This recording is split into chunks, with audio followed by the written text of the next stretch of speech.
Welcome to this R Basics 101 YouTube video of mine. My name is Iago Cadavid and this video is meant for both my potential employers and future data analysts.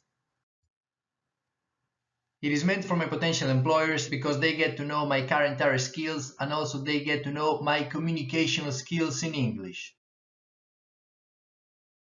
On the other hand, this video is also meant for future data analysts because it will prove useful both to our newbies who wanna get a basic overview of it all before actually going deep into it, and also to those who have already spent some time studying R and now wanna review the basics to make sure they actually grasp the big picture here.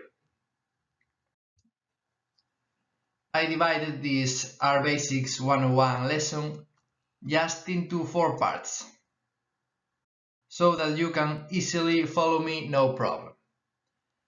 Now I warn you, pay heed because this is not only a table of contents but also the theoretical part of the lesson. Then we'll go to RStudio itself to apply it, to put the theory into practice. The first part of the lesson is about knowing what you are looking at in the RStudio's interface. Most people do not work with R directly, but instead through RStudio, which offers you almost the same functions as R itself while at the same time being easier to handle. But still you gotta know what you're looking at on the screen of your laptop or PC when you are in RStudio to take advantage of it. Since the RStudio's interface is made up of 4 panels, you gotta know what there is in each one of them. And also in this first part of the lesson, I'll give you a few keyboard shortcuts you'll be using pretty often to save yourself time when running the code. This is when making what you typed actually happen. You'll press different keys depending upon the panel you are typing on and running the code from. The second part of this lesson is about using R as a calculator, which you could say is R's most basic function. So I'll show you how you can add, subtract, multiply, and divide in R. And also we'll work with the exponential operator and with the modulo operator. Now note that when I say modulo, I am using this concept as DataCamp uses it.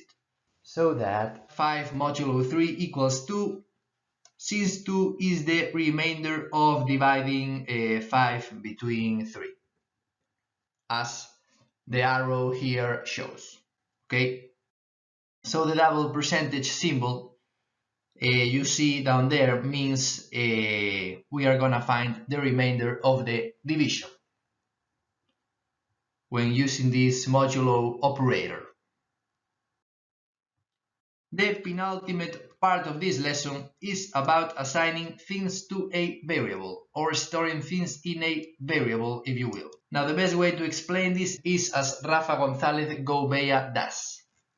He is a great data scientist and YouTuber. So a variable in R, and thus in RStudio, is not so much about the height of the different pupils in a classroom or something like that, but more like a box where you can store things in, like this box right here where you store walnuts in. These symbols in the middle of your screen, alright, these ones that I am drawing a circle around right now, are the ones used or typed to do the assignment. More frequently the first one is used, and that's why I put it in bold and with a slightly higher font size. Variables are very useful because by just using the names you chose for them, you will be using all the info and data you stored in them. So you save a lot of time since you will not need to retype all the info and data all over again. Finally, knowing all the previous stuff, I'll show you which the common data structures are and how to manipulate them. However, I want to take this time right here, right now, to give you an overview about these common data structures and their manipulation so that you are more than ready when we actually get into it in RStudio itself. So, as I said before, this is more than just a table of contents. We get into the theory here too. You gotta study these structures in this order. First vectors, then matrices, then data frames, and finally lists. Because you don't want to jump straight to the most complex structure of them all, which is the list. Okay. To the contrary of what we said before with variables, here when we say vectors or matrices, there is no false friend to fear. Because vectors and matrices in R are very similar to the vectors and matrices you work with in maths and physics. So here you have a few examples. Let's start out with vectors, okay? First of all, you have a numeric vector here made up of three elements, three numbers, one after the other, separated by commas. So 7, 153 and 34. We are at the top of the slide right now, obviously. Then you have this matrix right underneath the vector. And you may notice that the previous vector we have just seen is now the first column of the matrix. Then you have other two analogous vectors serving as the second and third columns of the matrix. So this means that you have filled the matrix column-wise by column with three vectors of three elements each.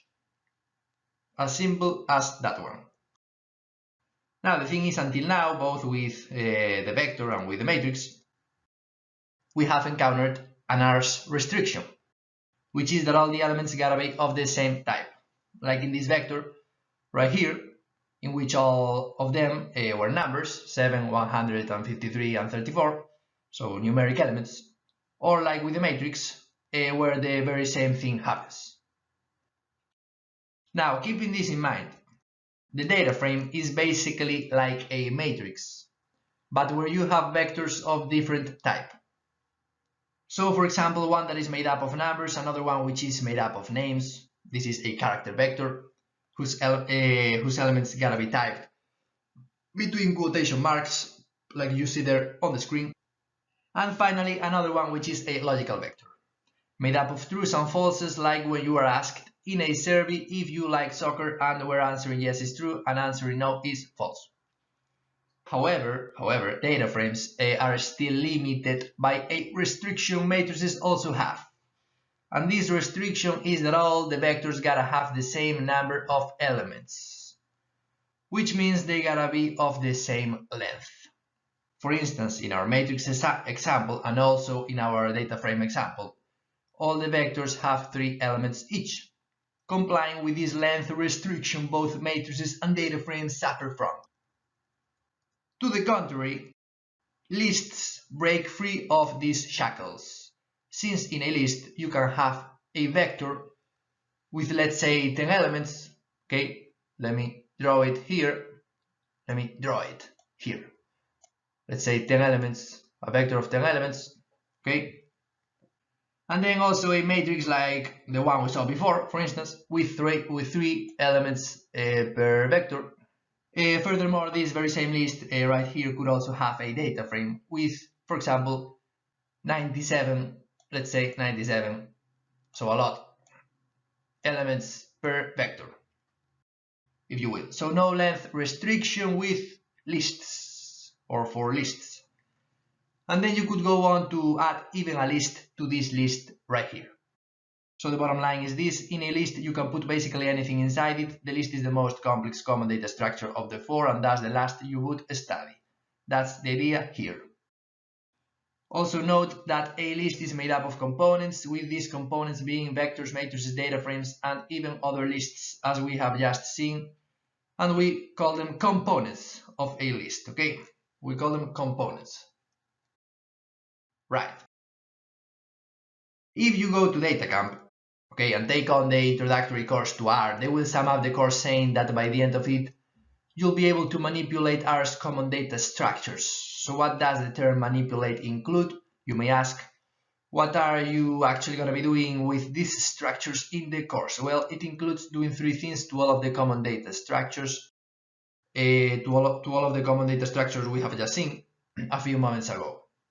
So three things are included in the concept of manipulation.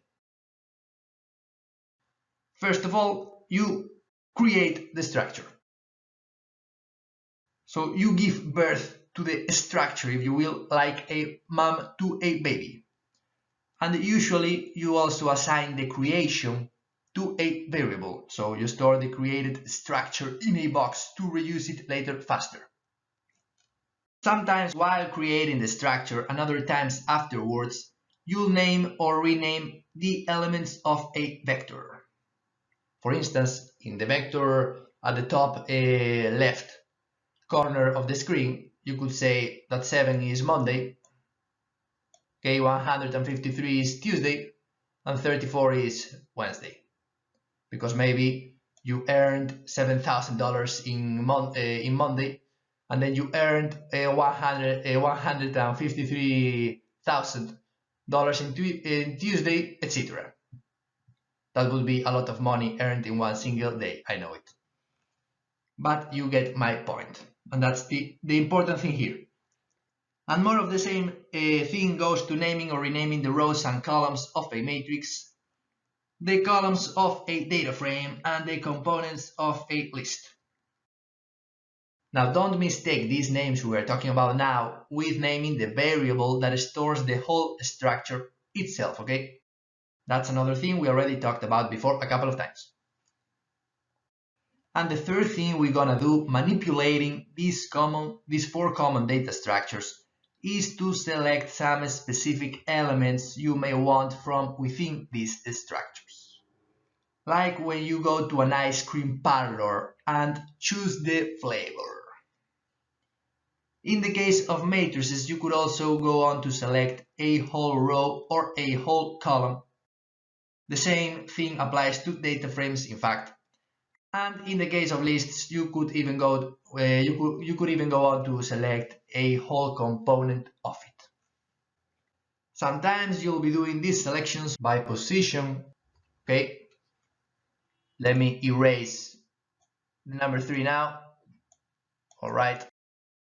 So sometimes you'll do these selections by position,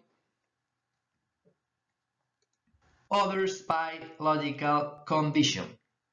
At the same time, as we'll see later, when you do it by position, you can do it either by number, aka by index position, or by name. But to do it by name, you need to have previously given the corresponding names beforehand, of course. So here you have the table of contents we have just seen, but now it is all in one single slide. You can pause the video if you want to take a look at it again. But the great thing though is that we didn't just see a table of contents. We have already gotten into it from a theoretical perspective, especially in the fourth part of the lesson, without being in RStudio itself yet. So now we are actually ready to jump into RStudio itself. It is time to go from the book to the computer, if you catch my drift. So let's do it. Let's get hands-on with the first part of the lesson in RStudio, which, as you may remember, is RStudio's interface and some keyboard shortcuts to run the code depending upon the panel you are on. So as soon as you double click on RStudio to open it, you see 3 panels right here, separated by the blue lines that I draw over the screenshot, okay? So you see these 3 panels as soon as you open RStudio.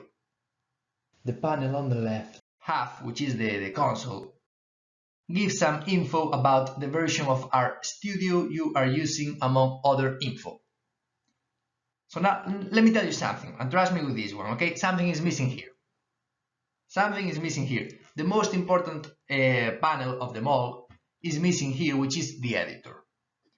So we opened RStudio, but we are not seeing the editor, and we want to see the editor. Okay, that's my point. So where is it? Well, you gotta make RStudio bring it up. And how do you do that? Well, creating an R script with this keyboard shortcut right here. That's the way to make RStudio bring the editor up. By pressing these keys at the same time, you'll create an R script which lives inside the editor. So RStudio will be forced to bring the editor up, okay?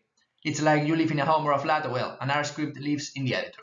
So you create an R script with this keyboard shortcut that you are seeing right now before your very eyes, and then the editor will come up.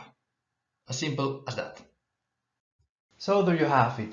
You pressed those keys, you used that keyboard shortcut, and now the editor containing the R script comes up. This symbol right here, let me draw it for you. Okay, this symbol right here between R script and editor basically means that the R script lives in the editor, as we said before. So now we have one more panel, and thus we now have 4 panels in total.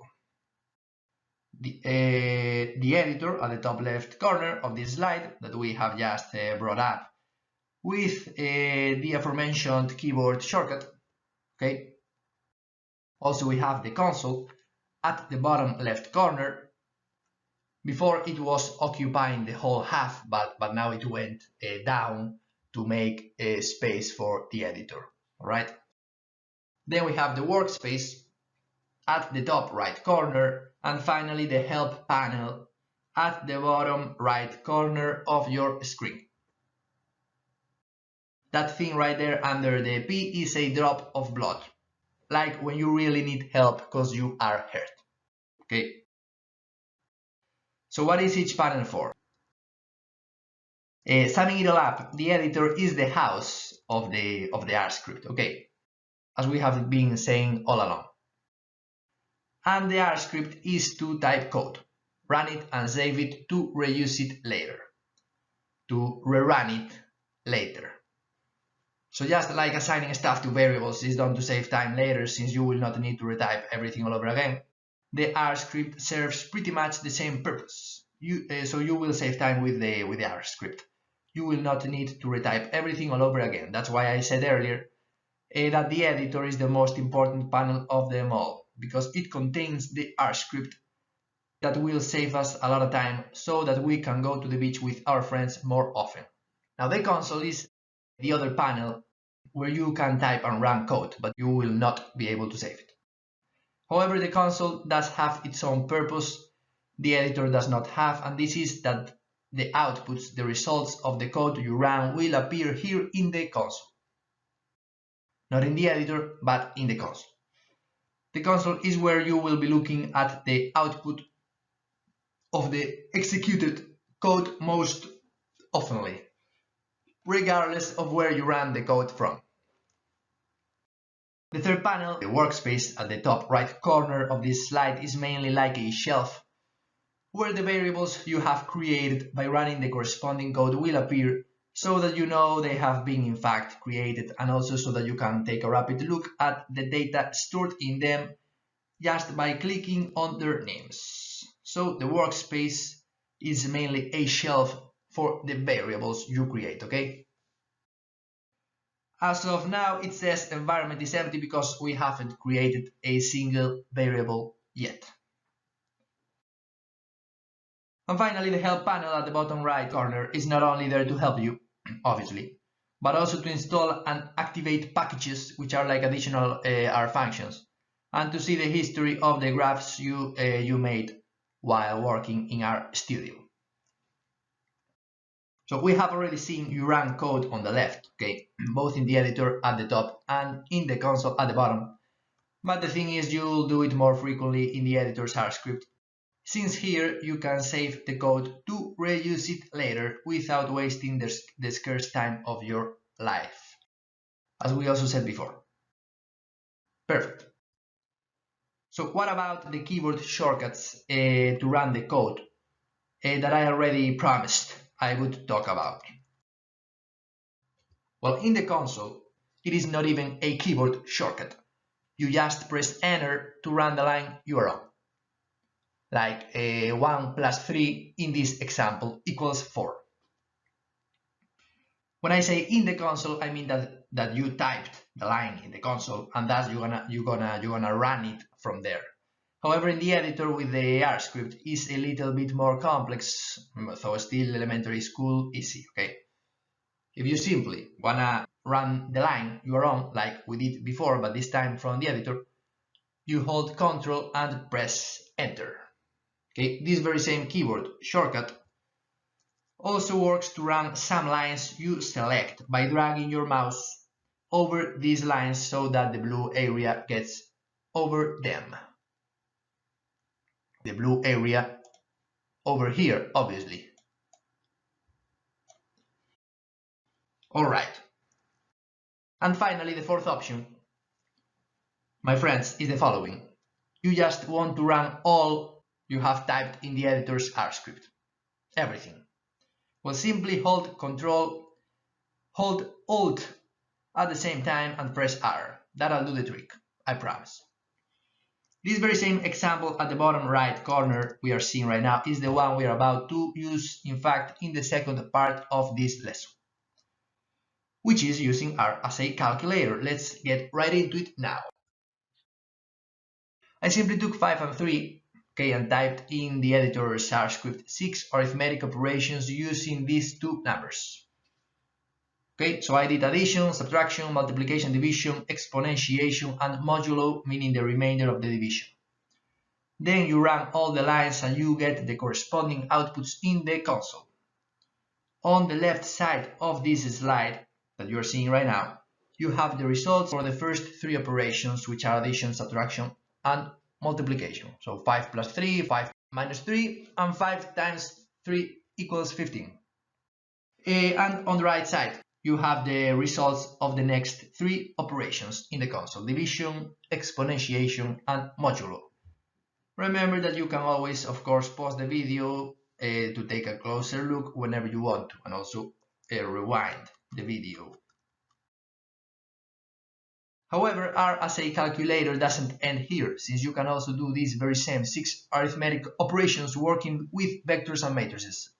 And let's see this now. So in this slide we have those very same 6 arithmetic calculations, but in this case with 2 vectors of 3 elements each that I came up with. Once again, on the left side of the slide that you are seeing right now, you can see in the console the results of the first 3 operations. So the vectors here are 25, 9, 7 and 8, 5 and 2. Okay, just in case you don't see it properly, but I think you do.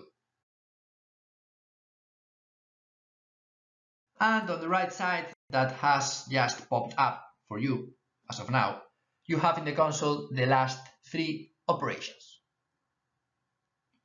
All of these 6 operations are done element by element. For instance, let's see how this goes for the addition, the first operation here, okay? We first add 25 to 8 and we get 33, then we do 9 plus 5 and we get 14, and finally 7 plus 2 equals 9. And so on and so forth for the other 5 operations, element by element. And by the way, you may have noticed that I created the vectors with the function C parentheses, where the C comes from combining some elements into one single vector. In this case, 3 elements, 3 numbers into one single vector.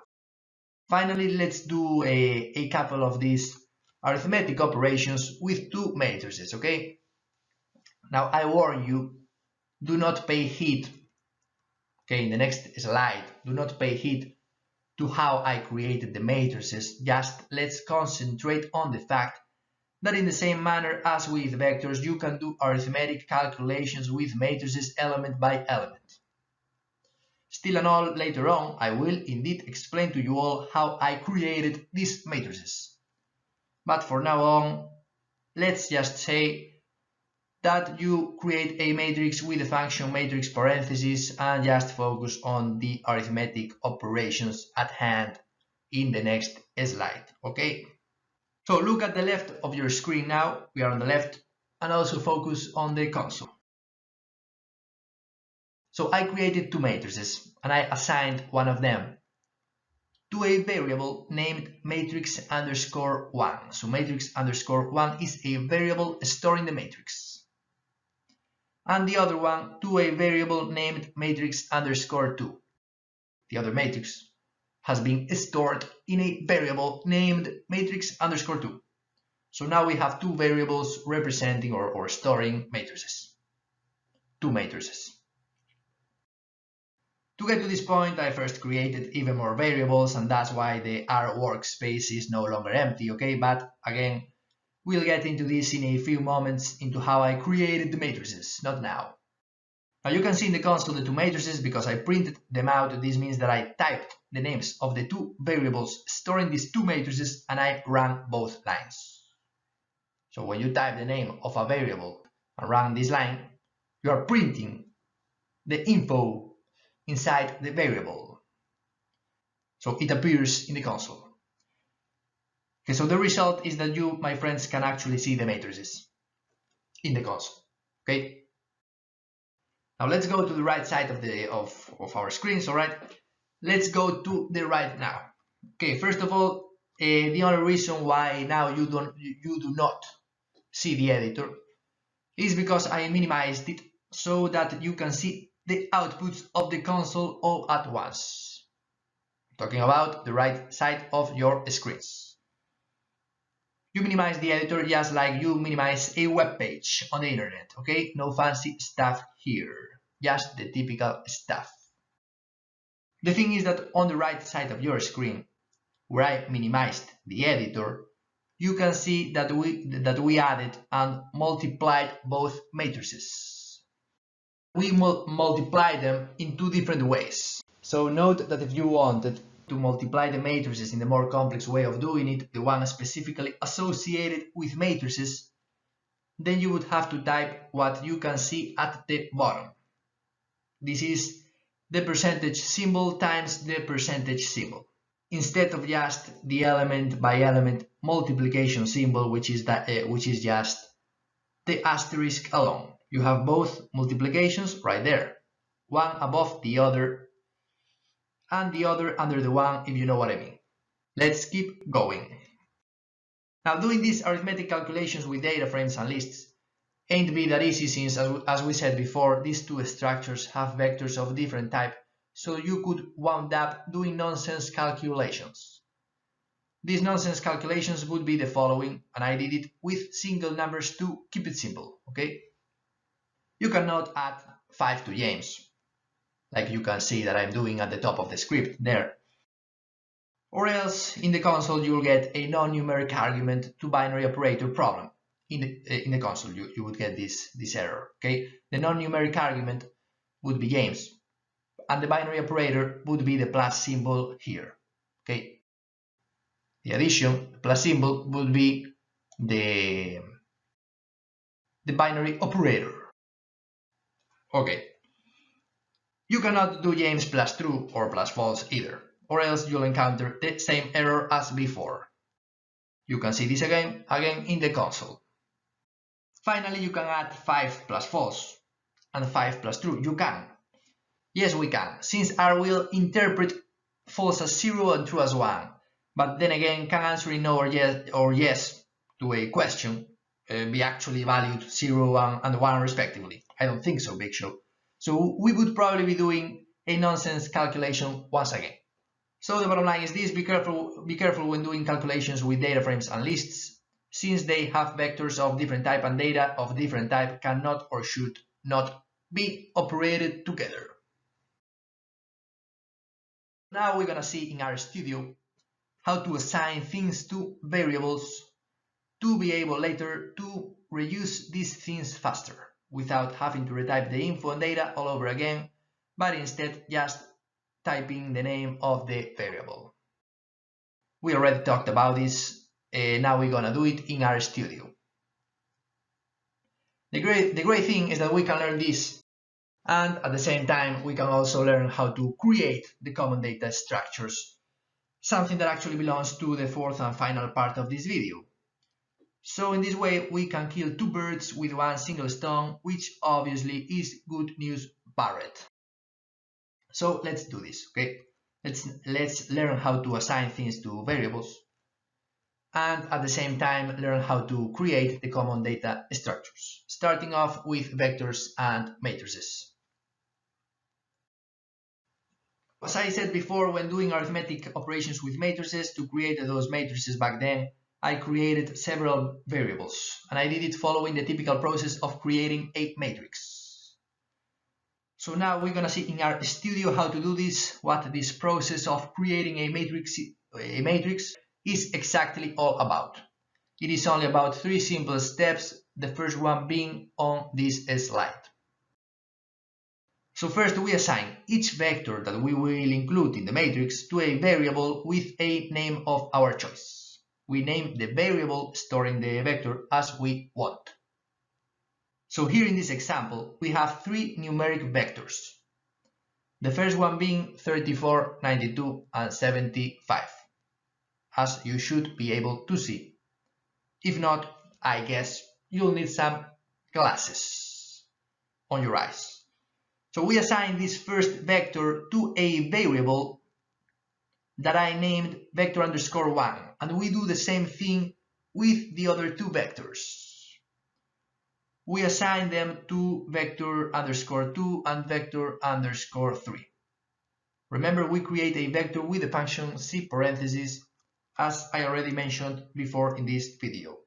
Now the two blue arrows refer to the two consequences of running those three lines we have just typed in the editor's R script. One of the consequences is that now the workspace is no longer empty, but instead filled with the three variables we have just created, assigning to them the three numeric vectors. The other consequence is the output we get on the console, that in this case is exactly the same stuff as the one we typed in the editor's R script. So step 2 of constructing a matrix is the supermarket step, okay, like Mercadona or something. The supermarket queue, since we are going to put the three original vectors in a single row, one number after the other, and assign this new vector to a variable that I like to call the combined vector. That's why I typed there vector underscore combined, since it combines the first three vectors into one, forming a sort of queue, like in the supermarket. At the end of the day, this second step is similar to the first one, but here you only need to create one single variable. Notice that I printed this variable so that you can see the row of numbers itself in the console, 34, 92, 75, etc. Once again, printing just means you typed the name of the variable and ran it to see the specific contents of the variable in the console. Now the workspace also, now it has, vector underscore combined. Vector underscore combined is in the workspace now, which is the variable representing or storing the vector that combines the three original vectors together. So vector underscore combined is the queue, metaphorically speaking, the queue of the supermarket. You can always pause the video to take a closer look, of course. Now the third and final step to create or construct a matrix is about creating a variable that represents or stores this matrix. This is a variable that is going to store the matrix function with the arguments we are going to put into this function. The first argument of the matrix function is going to be the combined vector, the one of the supermarket queue, so the data you want to arrange in the matrix. Vector underscore combined, the first argument of the matrix function. The second argument of the matrix function is where you indicate whether you want the matrix to be filled by rows or by columns, i.e. row-wise or column-wise. In this case, we set by row equals true, meaning let's do it by row, so each vector will be a row of the matrix. so 34, 92, 75, will be the first row of the matrix, which in fact you can see at the bottom of the console. Finally, in the third argument, we are going to say how many rows you want. Obviously, in this case, we want 3 rows, 1 per vector, so we say n row equals 3. If we wanted to fill the matrix by column or column-wise, if we had wanted that, okay, and thus make each vector be a column of the matrix, we would say by row equals false and then ncol equals 3. So in this case, 34, 92, 75 would be the first column instead of the first row. You could even skip the second argument altogether in this case, and R would interpret the void, the blank, as a by row equals false. Try it on your RStudio and you'll agree with me. But I am not going to do that. Also notice that once again I printed the matrix so that you can actually see it in the console, at the bottom of the console. So congratulations, you have learned to assign stuff to variables, which will save you time later, and also at the same time you have learned how to create vectors and matrices. So we have dealt with the third part of this video and at the same time with the beginning of the fourth one. Now let's create a data frame and then a list. And we can already say we are well deep into the beginning of the fourth and final part of this video, which is creating the common data structures. Okay, so the usual process to create a data frame, my friends, my dear fellow friends, is like the matrix one, but skipping the second step, the one of the supermarket queue, the one of what I called the combined vector. We're gonna skip that, so it's gonna be even easier than before.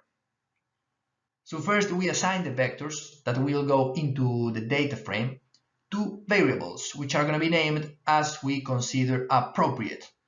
And then just put these variables into the parentheses of the data frame function, which is data.frame parentheses. So the arguments of this function are just the variables representing the vectors. So let's say we have some places that we are going to study, okay? So first of all, we have a character vector with the names of these places. You can see this at the top of the editor, of the R script. As we already mentioned before, a text goes between quotation marks here in R, so we'll put the names of these places between quotation marks to indicate this is a character vector, okay? So a string vector, the same thing. So let's say we have 3 places named farmland, wealthy land, and crimeland, okay? And you type these names between quotation marks because they are characters. Then we have the square kilometers of these 3 places.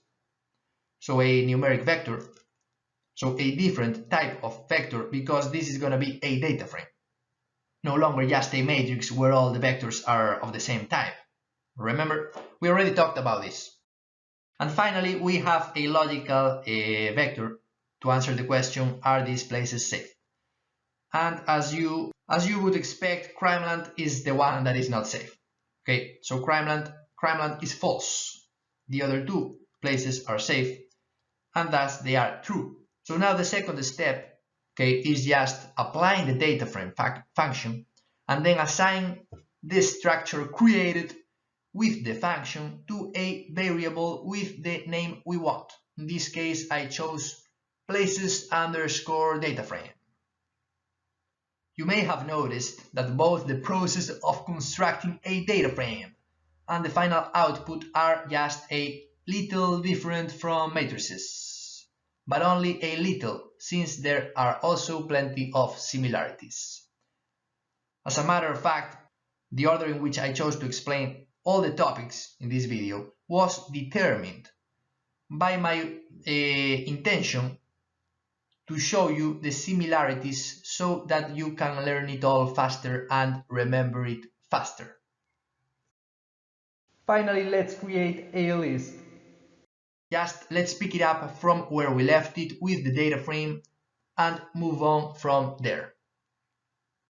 So remember, in a list you can have vectors, matrices, data frames, and even other lists all at the same time. So in this example right here, we're gonna add a vector and a matrix to the data frame we have just created before in the previous slide. And then we'll construct the list with this newly created vector, this newly created matrix, and the already created data frame. Okay, we'll construct a list with the three, with the vector, the matrix, and the data frame. So the vector is gonna be a character vector with the names of the countries these three places we are working with belong to. These names happen to be farm country, wealthy state, and crime nation. Remember to put them between quotation marks. Now the matrix that we are about to create is gonna be the gross domestic product in millions of dollars for the three places for 3 different years, which are gonna be 2019, 2020, and 2021. The first row is gonna be for farmlands GDPs. The second row is gonna be for wealthy lands GDPs, and the third one is gonna be for crime lands GDPs. And each column is gonna be a year. So the first column is gonna be 2019, the second one is gonna be 2020, and the last column will be 2021. You may be asking yourself, where are the rows and the columns headers? Well, they simply are not there because we haven't arrived yet to the part of the video where we get to name them. So for now, you'll have to picture the headers mentally or on a paper or something like that. So now both in the console and in the workspace, we have a variable representing the character vector, which is named countries_names with the names of the countries. And also now we have in the workspace a variable storing the matrix with the GDPs, which is matrix_GDP. Matrix_GDP is the variable storing the matrix, okay, the matrix of the GDPs. So we have those in the workspace now. So the bottom line is we have a character vector, okay, with the names of the countries, a numeric matrix with the GDPs, and also we have the data frame we already created in the previous slide. And now we're gonna put them all in a list.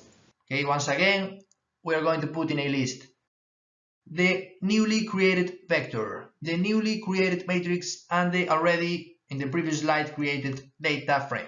All of them in one single list. Let's do it.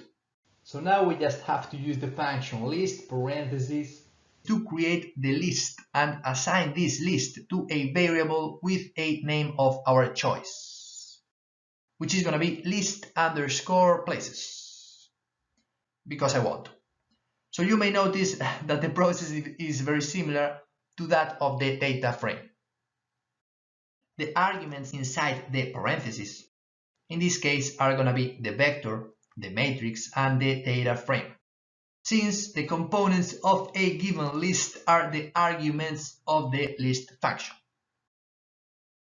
In this slide you can see I have done just that. I'm talking about the blue area at the bottom of the editor's R script. The arrows indicate once again the consequences of running the code I typed in the editor's R script, which in this case is the fact that the variable representing or storing the list has come to life. In the workspace now we have list_places and we have it printed in the console too. The way it appears in the console is very simple. First the vector, then the matrix, and finally the data frame. In the same order we put them as arguments of the function of the list function. So now we can say that we know how to create the 4 common data structures, which are vectors, matrices, data frames, and lists. Wonderful. We only need to see 2 more things for the memorization of the common data structures, and then we can call it a day. And these 2 things, as you may remember, are naming and selection.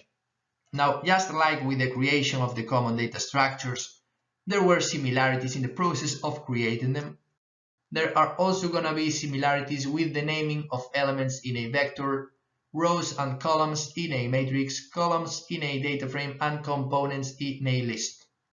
This means that once you know how to do it with vectors, this naming stuff. Learning to do it with the other structures is gonna be like a walk in the park. So let's dive right into it.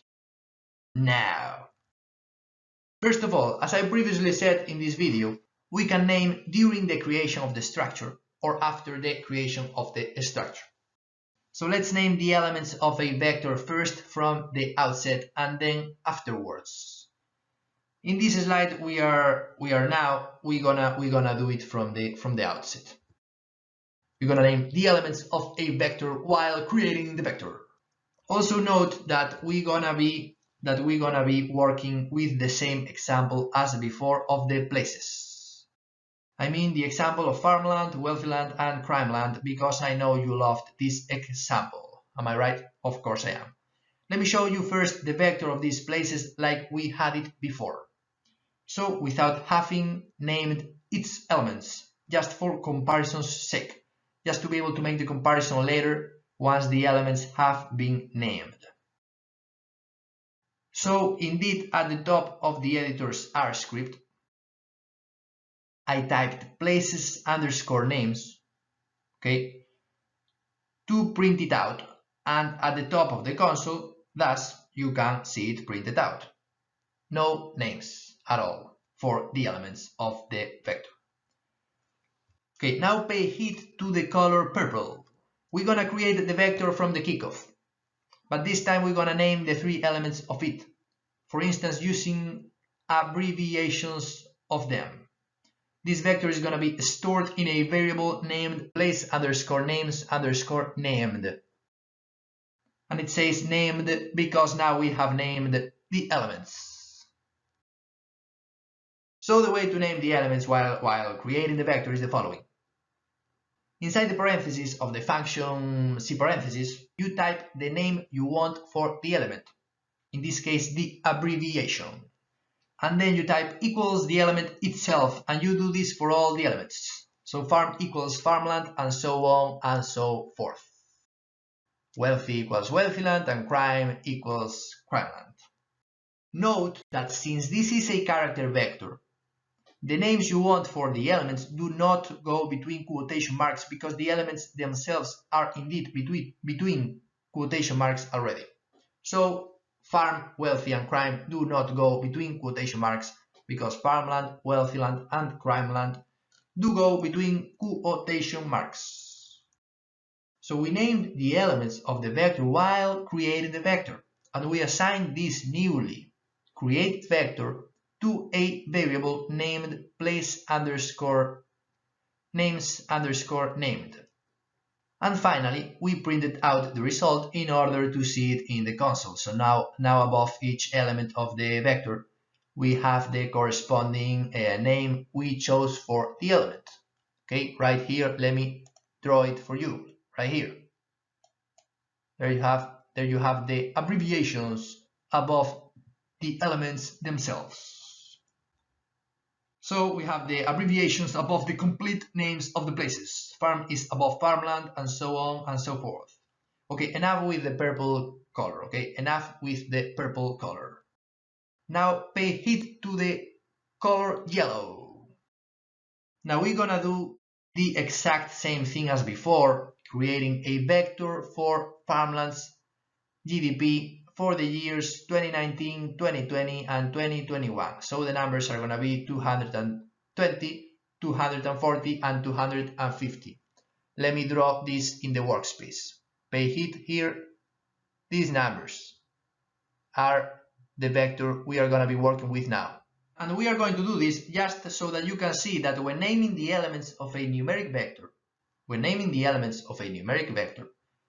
the names you want for each element do go between quotation marks, since the elements themselves do not go between quotation marks because they are numbers, in this case the GDPs, 220, 240, 250. Now the names we chose for each number, okay, are going to be the years, so 2019, 2020, and 2021. And we are going to type them between quotation marks because the GDPs do not go between quotation marks. So this thing with the quotation marks is now the opposite to the previous case, because now we are working with a numeric vector versus before when we were working with a character vector, all right? But the rest of the process is the same. So now that we have created a couple of vectors, one character and another numeric, and at the same time we have named their elements, it is time we go learn the other thing, which is naming after the fact. I mean naming after having created the vector. So let's do it. Once again, let me show you first the character vector and the numeric vector without naming the elements so that you can have them as a reference to start out from. Once again, you can see this at the top of both the editor and the console. Place underscore names, GDPs underscore farmland underscore no names. And by the way, when you type a hashtag at the beginning of a line, like I did here in this slide, it will simply be a comment for R, nothing else. So hashtag 7 plus 5, for instance, is not gonna give you 12 once you run the line. But I still used drawing tools in this slide so that you can see it better. Not only did I use in this slide or in this script hashtags. Also, as you can see, drawing tools. Another comment that I want to make is that you may notice that GDPs underscore farmland underscore no names, the F is a capital F. So it's important to mention that R is case sensitive. So GDPs underscore farmland underscore no names, all in capital letters, would be a different variable to the same thing, all in lowercase letters.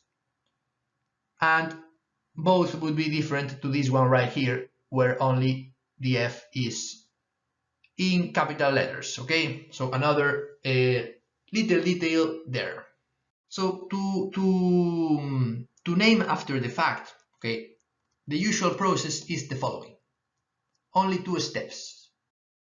First, you create a variable storing a character vector with the names you want for the elements. So in this case, we have created abbreviations. And years underscore GDPs, we are using the same names as before. Farm, Wealthy, Crime, 2019, 2020, and 2021. Then the second and final step is sort of assigning the name of this variable to the function names. And when I say this variable, I mean either abbreviations or years underscore GDPs. You sort of assign them to the function names. And inside the parentheses of this function, you'll put the variable representing the vector whose elements you want to name. In this case, place underscore names and GDPs underscore farmland underscore no names. I said sort of assign because names, the names function, will not go to the workspace despite the fact that we seem to have created a variable here. So now we know how to name the elements of a vector, both while creating the vector and afterwards. The rest, as I said before, is going to be a walk in the park. Let's go. Now, to name the rows and columns of a matrix, we are going to do it only after the fact. Since doing it during the creation of the matrix, I don't know if it is even possible because of the process of creating a matrix that we saw before. But again, it's like with a vector. So like using the names function, but in this case with row names and column names, because in a matrix we have rows and columns, okay? Here in this slide, I did it with the GDP matrix we already used before, whose variable is matrix underscore GDP. You can pause the video to take a closer look, but I don't need to add anything at all. Since the process is the same as with vectors, the 2 steps we followed before, we gotta apply them now once again. May I add that the first step is optional, but I recommend that you do not skip it, since getting used to work with variables will save you time in the middle term, I promise. Let's keep on moving. So now we're gonna name the columns of a data frame.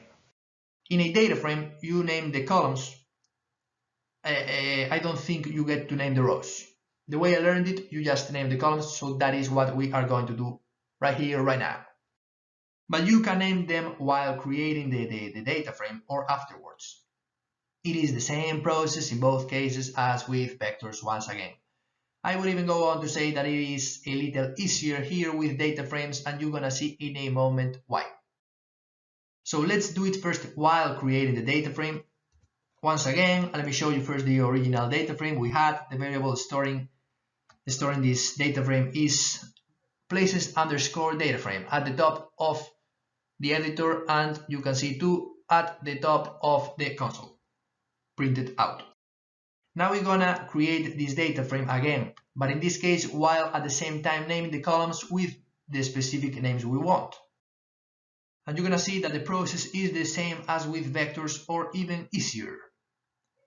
Since with data frames you never type quotation marks for the names you want for the columns. So you don't have to worry about this now. You never type quotation marks for the names here with data frames. And that's all there is to it. So you can pause the video to take a closer look, my friends, but I don't need once again to add almost anything at all to what I said when naming the elements of a vector while creating the vector. It is the same process here. The only thing is that here you never use quotation marks for the names, as I said before. So here with data frames you don't need to worry about the quotation marks stuff when naming. Well, another little detail is that here we type the name we want for the column equals a variable representing a vector instead of the name we want equals an element of a vector, which is what we did with vectors when naming the elements of a vector. So little details here and there, little details, but the process is pretty much the same as with vectors. If you are doing this in your own RStudio, you have to be realizing that I am saying the truth. So let's keep on moving, okay? So let's say we still don't like the names we have just used. Well, let's rename the columns of the data frame after having created the data frame. We do it with the function names just like with vectors, and in this case I mean it literally, since here there is no row names and column names, just names. It is understood that we are going to be naming the columns of the data frame. As I said before, it seems that with data frames it's not so much about naming the rows, just the columns. So you can pause the video once again, take a closer look, take your time to do it yourselves in your own RStudio session, but it is the same stuff as with vectors, the same process as with vectors, so I don't need to add anything more. Nothing new, my friends. And that's good news, as I also said before. Good news, Barrett. And my dear fellow friends, the same process goes to lists. So let's name now the components of a list, both while creating it and after creating it. In this case, we are naming the components of the list, okay? So once again, if you know how to name the elements of a vector, then knowing how to do this very same stuff for the other common data structures is a walk in the park. It is a very similar process. Remember, by the way, that the components of a list can be a vector, a matrix, a data frame, and even other lists. Now we're gonna name them, first while creating the list and then afterwards. We're gonna reuse the list we saw earlier on, the one with the names of the places, countries as a character vector, the matrix with the GDPs for the 3 places and for the 3 years, and finally the data frame with the aforementioned places names, their square kilometers, and the answer to the question, are these places safe? We are going to work with this list again. So you can see this list to the left of this slide. I just printed it out so that you can see it in the console. Notice that both in this slide and the following I cropped the screenshots so that you only see the editor's R script and the console for space's sake. Alright, so now we're gonna create this list again while naming its components, which in this case are 3 components: the vector, the matrix, and the data frame. There's nothing new here, my friends. Good news, Barrett. It is the same process once more, just like with data frames. Here you never use the quotation marks when naming the components of the list, so in this sense, once again, it's even easier than with vectors. So the same process over and over again. Again, if you are actually doing this in your own RStudio, you're gonna be realizing there are a lot of similarities. And once again, the order in which I chose to explain this was the appropriate one so that you can notice these similarities and you learn it faster and remember it easier, my friends. Now we gotta name the components after the fact, after creating the list. So let's say we created the list without names for the components, okay, and now we wanna name the components afterwards for the first time. It would be the same if we had already named them and now we wanted to rename them. Once again, there's nothing really new here. Here. So I'm gonna keep on rolling.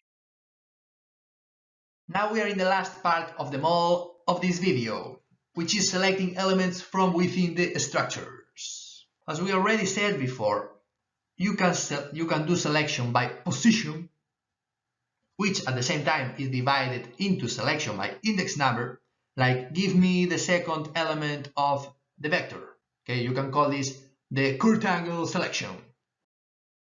Okay, and then you have selection by name, another type of selection by position, provided that you have previously given the corresponding names as we have just seen before.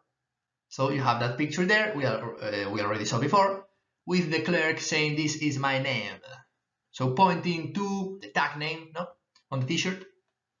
Alright, and the second type of selection, as we also said before, in the theoretical part of this video, is doing it by logical condition. I am afraid this is mainly for numeric vectors, at least that's the way I learned it, and that's the reason why you can see a numeric vector right underneath the symbol I used here to represent the selection by logical condition. It is about saying I want the numbers of the vector that are less than or more than a specific number, okay?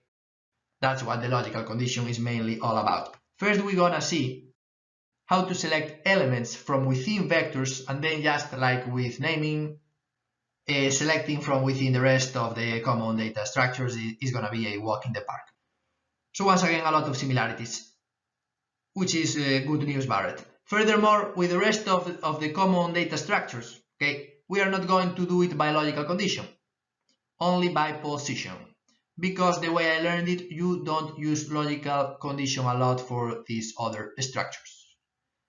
Plus, with the other common data structures, instead of selecting elements, which we could, we're gonna select a whole row and column from within a matrix, a whole column from within a data frame, and a whole component from within a list. And then we can hose this powder keg down, call it a day. Once again, in this screenshot, my dear fellow scientists, I took the workspace panel and the help panel out of the picture, just for presentation purposes. So you can see at the top of the editor and at the top of the console that I typed and printed out the variable representing the vector we are gonna be working with now, which is Farmland's GDPs vector. This variable is GDPs underscore Farmland with F in capital letter. So the basic process is you type the name of the variable you wanna select from, okay?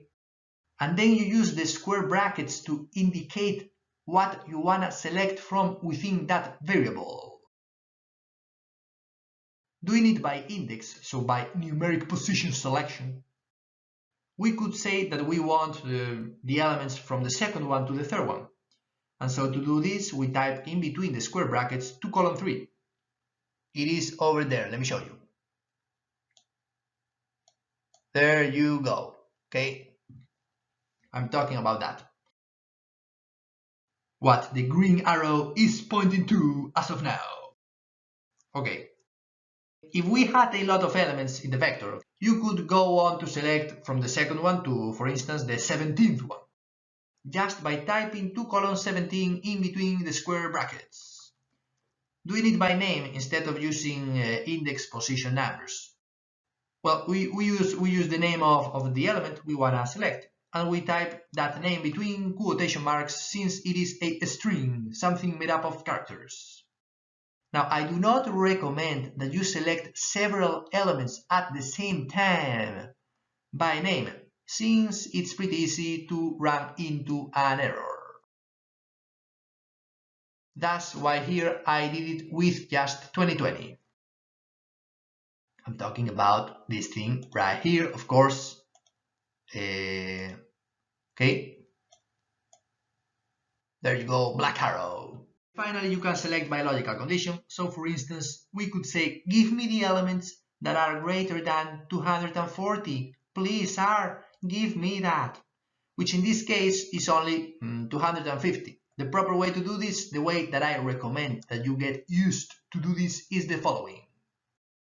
First, you create a variable with the logical condition I have just stated, and then you use the name of this variable inside the square brackets. You can see in the slide that I typed just that in the editor's R script. Also pause the video whenever you need to. Okay, so now let's swiftly select by position a whole row and a whole column of a matrix. So at the top of both the editor and the console, you have the matrix itself we're going to be working with now, which is one we have already used before. First of all, we're going to select the first row from it by index. So it is the same stuff as with a vector, but here you use a comma to distinguish the rows you want to select from the columns you want to select. Since here we want the whole first row, okay, we type 1, and then after the comma we don't type anything at all, since we want to allow for all the columns in order to get all the elements of this first row. Talking about this thing right here, okay, where the green arrow is pointed to, so the master chief arrow. Then we select by name, okay, the last column, the third one. So it's the same stuff as before, but here the blank is gonna be before the comma to allow for all the rows. And after it, we are gonna type between quotation marks the name of this third column, which is 2021. Perfect. Like in Tekken 4. Perfect. Let's select now by position a column of a data frame. For instance, the second one, the one whose header is square_kilometers. Remember to pause the video whenever you need to, okay? Well, to do this, you do the exact same stuff as with the matrix. So here you have one additional option to save you time typing. And this additional option is using the dollar, as you can see at the bottom of both the editor and the console. So the same stuff as before plus the dollar. Finally, let's select in almost the same way a component of a list, also with the option of the dollar. On the left side of this slide, you have the list itself printed out in the console, and on the right the selection process. So the only two differences here from the previous slide is that, number one, you use double square brackets to select a component of a list, and number two, that you do not use commas to select the component. The rest is the same as in the previous slide. You can pause the video to take your time. Congratulations! Celebrate good times, come on! Woo-hoo! You know the basics of R, okay, which is made up of these topics I already showed you earlier on in a previous slide, but without the balloons. Now you have, of course, earned balloons, my dear fellow scientists. So for the professional recruiters out there, well, I would recommend that you recruit and hire either the ones who watched this video, so my dear fellow scientists, or myself. Since we know the basics of R, we know how to explain them and teach them in the best way possible, which is stressing out the similarities in the manipulation of the different common data structures and we know how to speak in English and convey ideas in this beautiful, beautiful, beautiful language. For those learning like me, please feel free to contact me if you want to do a data analysis with me or a YouTube video with me, okay? Because working as a team with R, we can do far more than working alone with Apache Spark. So in short, I'm looking forward to hearing from you all, my fellow scientists and professional recruiters. Now it is indeed time we host this powder keg down and call it a day. Thank you for watching and see you on the next one.